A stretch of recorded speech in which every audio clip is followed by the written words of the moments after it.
As ciências humanas sempre sofreram um ataque dizer que elas não são ciência, como se fosse algo que pertence à arte, alguma coisa diletante que a gente faz para apaziguar o espírito. Será que é realmente assim? Ou as ciências humanas possuem uma importância para a sociedade, respondem a um conhecimento prático transformador para a nossa vida? Então, é isso que eu quero tratar nesse vídeo, eu quero que você acompanhe o debate.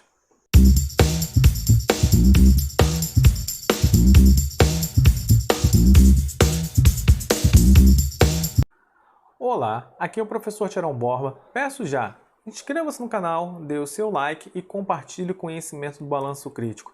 Nos acompanhe também pelas redes sociais para sempre quando tiver um conteúdo novo, você ficar ciente e acompanhar o nosso debate. As ciências humanas. O que são as ciências humanas?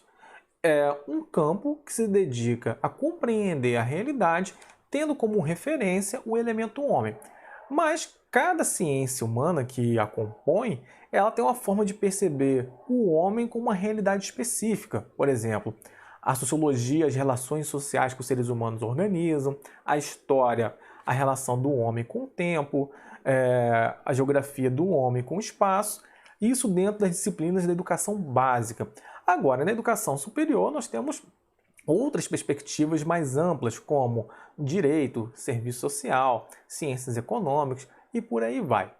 Então, assim, por que as ciências humanas elas são vistas de uma certa maneira como algo que não produz vamos dizer assim, um conhecimento concreto para a nossa vida? Por que elas sofrem tanto desprezo? Principalmente na educação básica. Ah, Tirão, elas sofrem desprezo na educação básica? Sim.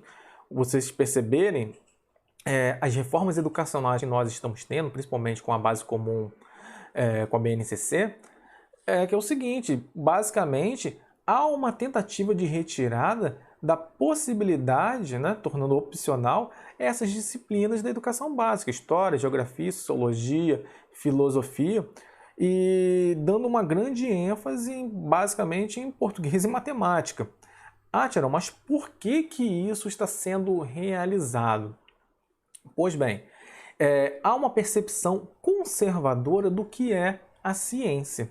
E os gestores públicos são impregnados dessas noções ideológicas conservadoras que vêm lá do século XIX. Eles acreditam que as ciências são as ciências exatas e naturais, porque elas podem oferecer um conhecimento objetivo sobre a realidade. E isso é expresso a partir de coisas quantificáveis, como números, equações.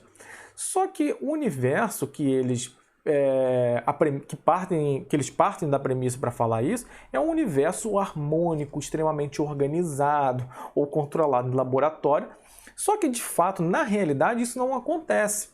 Que, por exemplo, isso foi uma percepção de ciência criada muito no século XIX, embasada numa versão harmônica da realidade de Newton, da física. Só que se a gente for pegar a própria trajetória da física, a física desmente isso.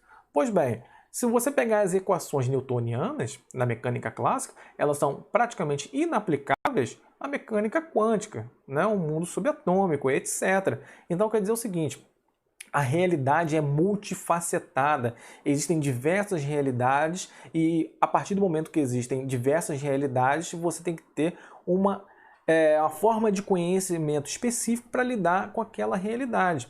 Só que as ciências naturais e exatas vão caminhar no sentido de aplicar coisas quantificáveis. E as ciências humanas, nós analisamos coisas quantificáveis?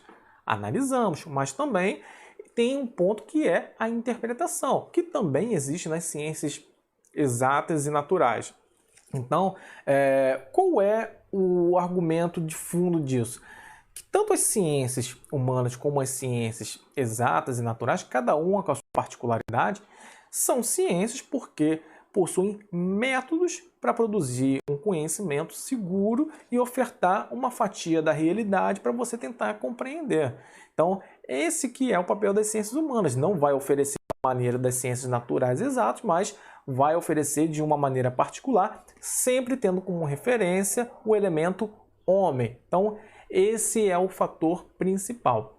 Agora, a reforma educacional que a gente tem tirando essa questão opcional, deixando as ciências humanas como uma questão opcional no ensino médio, vem muito por uma visão, vamos dizer assim, de colocar o trabalhador no lugar do trabalhador. O que significa isso? Dar tempos de obrigação para português e matemática e não de história, geografia e sociologia, que é para pensar a realidade humana.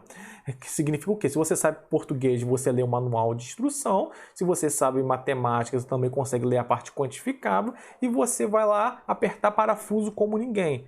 Você não vai ter um papel diferente para a realidade do mundo do trabalho. E é isso que a gente quer na educação básica, que ela seja transformadora. Só que os grandes movimentos para a gente realizar uma mudança é você ofertar uma leitura da realidade. Eu posso ofertar uma outra leitura da realidade, não porque eu sou mais inteligente que as outras pessoas, porque eu tenho formação para dar, eu tenho uma trajetória de estudar a parte de história que eu sou formado, leio coisas pertinentes às ciências humanas que cruzam com a história, principalmente na área de sociologia, então eu posso ofertar para vocês que são alunos ou pessoas que têm um interesse nas ciências humanas e ficaram afastados por questões profissionais ou porque é um engenheiro que dá uma olhada aqui no meu canal de como eu oferto essa outra leitura da realidade por conta da minha formação. E é isso que eu tenho a oferecer para vocês. E um livro que me chamou bastante atenção para tratar nesse vídeo aqui com uma discussão é esse livro. Não terminei de ler ainda, mas uma parte crucial dele está aqui, ó. Minha História. É da ex-primeira-dama dos Estados Unidos, a Michelle Obama. O que há de interessante nesse livro da Michelle Obama e que a gente pode trazer aqui para debater sobre a realidade e o papel das ciências humanas? A Michelle Obama, ela conta que ela teve uma trajetória de vida como uma pessoa negra de minoria nos Estados Unidos e que ela sempre foi educada na família, os familiares, que os negros precisam estudar muito para conseguir uma situação de igualdade aos brancos. Então, quer dizer, ela sempre foi muito enfeitiçada e educada, de uma certa maneira, a pensar na individualidade, de como transformar a sua vida pelo seu próprio esforço. Então, assim, os pais dela se esforçaram brutalmente para ela ter uma ótima educação, ela e o irmão, estudar uma boa escola de ensino médio. Ela fez isso, uma escola razoável, e depois entrou numa grande universidade, né? Ela estudou em Harvard e depois disso seguiu o caminho natural, que foi ter um bom emprego num grande escritório de advocacia, mas parece que ela não era muito satisfeita com isso. E ela conhece Obama. Obama tinha uma formação educacional, assim, de vivência cosmopolita. O pai dele era do Quênia, a mãe dele do Havaí. Aí os pais deles não casaram por muito tempo. A mãe dele casou com um cara que era estudioso de javanês. Ele foi morar na Indonésia, ele morou um tempo na Indonésia, mas depois a mãe dele acreditou que ele não poderia ter uma boa educação na Indonésia. Foi para o Havaí, fez parte da educação nos Estados Unidos no Havaí, depois fez uma formação na universidade, também de Harvard, e depois eles se encontraram, tanto a Michelle quanto o Barack Obama, no escritório de advocacia que ela trabalhava, que ela fazia as seleções dos estagiários. Por mais que o Obama fosse um pouco mais velho que ela, ele não terminou no mesmo tempo que ela a Universidade de Direito, porque ela sempre teve essa predisposição a resolver a individualidade dela, se tornar uma pessoa empoderada, e assim eles poderiam mudar a realidade. Lembrando, ela vem de um bairro humilde, então frisem essa ideia. O Obama, ele tinha por mais que ele não tenha terminado a universidade no tempo dela, estava indo para se formar, ele teve outros trabalhos na vida dele, e principalmente como se fosse um facilitador comunitário. Ele ia a determinadas localidades pobres e tentava auxiliar aquelas pessoas através de reuniões, discutir estratégia para melhorar a localidade. E é aí que começam os conflitos da Michelle Obama. Ela fala o seguinte: eu não gosto do meu emprego, eu não quero ser advogado, o que eu vou fazer da minha vida? O Obama me ofertou uma coisa, pensando uma coisa, a minha individualidade muda a minha realidade, mas não muda o meu entorno. Como que eu posso mudar o meu entorno? Então, assim, a formação de advogada dela proporcionou ela trabalhar numa parte empresarial que ela não estava querendo, Mas a formação em ciências humanas, de certa maneira, e a vivência com Obama e suas relações, a levaram a buscar outros caminhos. Então ela fala, é muito mais fácil você mudar a sua realidade, sair da sua realidade pobre, que era a realidade dela, e ir para um grande centro, trabalhar num grande escritório de advocacia. Então isso começou a mexer com ela. Como tentar mudar a realidade local? Então essa passa a ser a questão dela. E as ciências humanas, aí é uma percepção minha e elas podem oferecer isso a vocês. Por que as pessoas se relacionam? Por que existem relações de poder? Por que existe desigualdade? Como que nós podemos perceber essas relações historicamente construídas e transformá-las? E Obama tinha essa preocupação. O Obama, apesar de estudar na mesma universidade que ela, ele tinha outras leituras. Ela estudava muito filosofia política, ciência política, ele estudava como transformar a sociedade. E esses livros eram da onde? Das ciências humanas.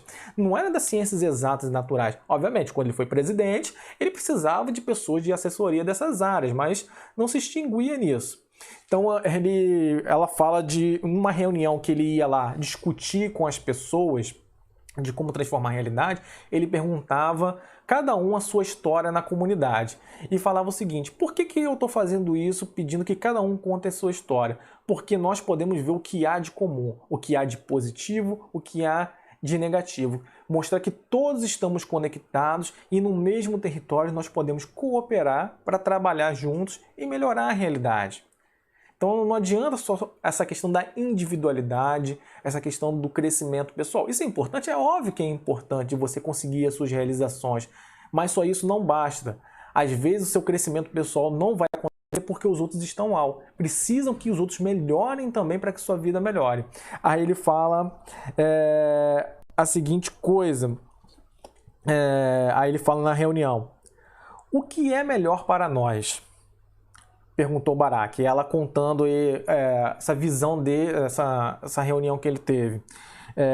Nós nos contentamos com o mundo do jeito que ele é, ou trabalhamos por um mundo como deveria ser?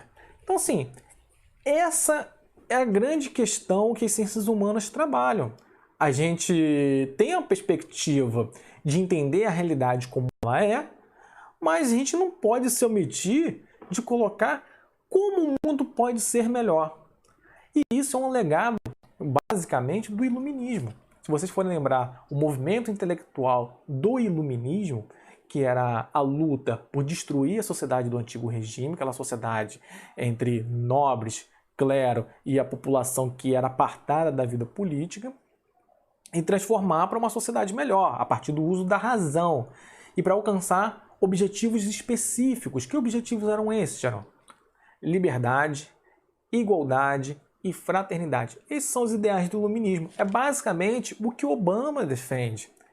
E é basicamente nesse momento que as ciências humanas foram o quê? Começaram a ser constituídas. Aí, esses três ideais, basicamente, são a base de uma pirâmide para construir algo principal. O que é a finalidade suprema humana?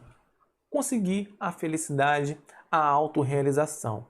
E isso a gente não consegue sozinho. É isso que a Michelle começou a se mancar, né, ter consciência, né, a partir das suas relações com Obama. E é isso que eu espero ofertar, que vocês pensem nisso.